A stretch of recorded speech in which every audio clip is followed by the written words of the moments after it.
한국은 기술공화국 미국과 기술공산주의 중국의 틈새에서 AI 3강을 향해 고군분투하고 있지만 이 두 나라를 앞서기에는 역부족인 것이 사실입니다. 신냉전에서 한국의 자산은 미국과 중국을 이기는 힘이 아니라 양쪽 모두가 필요로 하는 나라가 되는 힘입니다. 미중을 제외하면 반도체와 AI로 두 나라와 협상 테이블에 앉을 수 있는 기술을 가진 나라가 대한민국이고, 좌우 어느 진영과도 대화할 수 있는 중도의 정치 자산을 가진 나라 또한 대한민국입니다.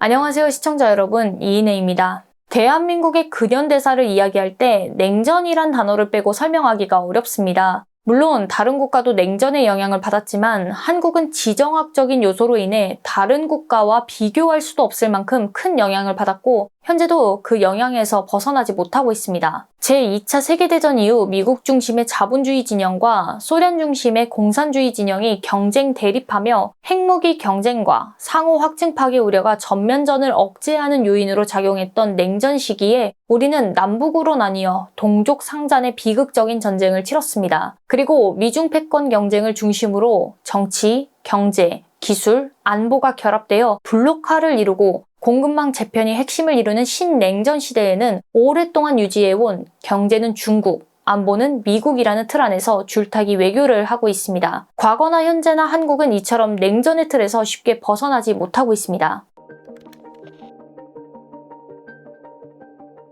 한국을 포함한 국제사회는 미국과 중국이 패권을 다투는 신냉전 시대에 첫째, 세계 물류 공급망의 장악, 둘째, 에너지, 식량을 비롯한 자원 수급의 안정적 확보, 셋째, 반도체, AI 기술 등 첨단 기술 확보를 최고의 국가 대응 전략으로 삼고 있습니다. 현 미국과 중국의 갈등은 과거 냉전 시기와는 차원이 다른 관세 및 무역 전쟁으로 한국과 같이 수출로 먹고 사는 나라에 큰 악영향을 미쳤습니다. 중국에서 원자재와 부품을 수입해 완성품을 팔던 한국은 미국 및 EU 등과의 무역에서 많은 제재를 받게 되었습니다.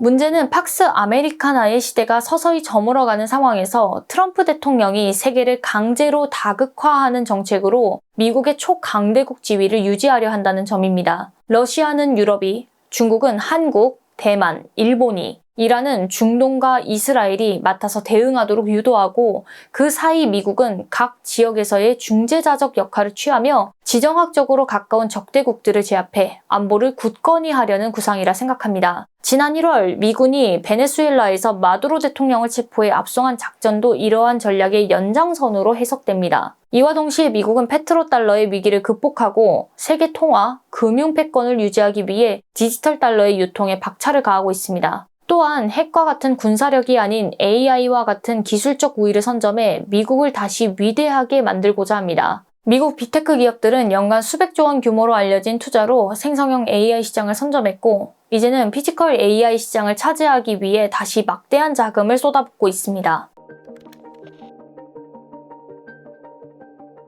중국은 미국의 반도체 규제에도 불구하고 국가적으로 생성형 AI를 육성하고 있으며 특히 중국 테크 기업들은 값싼 노동력을 앞세워 수만 명의 인력을 동원하는 인해 전술로 데이터를 쌓으며 피지컬 AI 시장을 선점하려 하고 있습니다. 한국은 기술공화국 미국과 기술공산주의 중국의 틈새에서 AI 3강을 향해 고군분투하고 있지만 이 두 나라를 앞서기에는 역부족인 것이 사실입니다. 물론 우리는 미국의 부족한 제조업 현장 데이터를 강점으로 협력하며 피지컬 AI 시장을 치고 나갈 수 있습니다. 그러나 결국 두뇌에 해당하는 생성형 AI의 기술 격차를 얼마나 좁힐 수 있는가가 큰 과제입니다.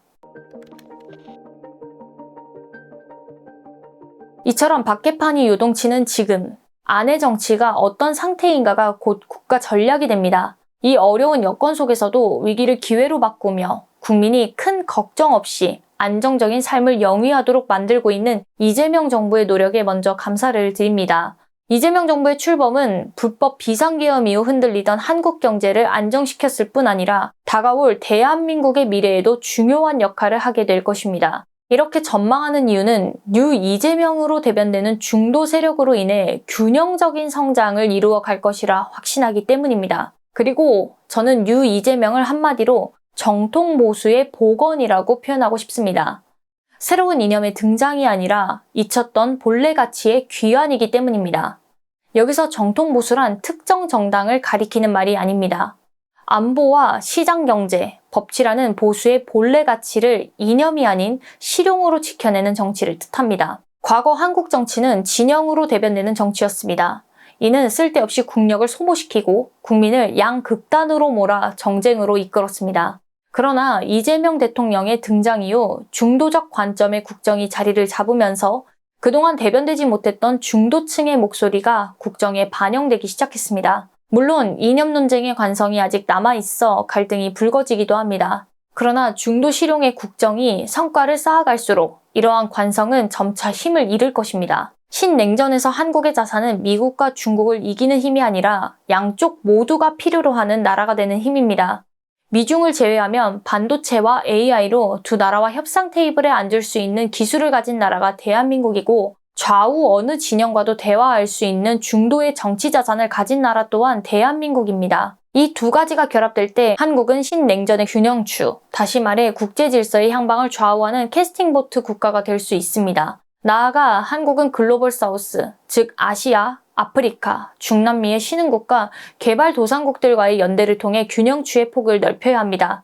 미국도 중국도 이들에게 진영 선택을 강요하지만 한국은 같은 길을 걸어본 나라로서 글로벌 사우스에게 선택을 강요하지 않는 동반자가 될 수 있습니다. 그런데 국제사회에서 균형추가 되려면 국내에서 먼저 진영을 넘어야 합니다.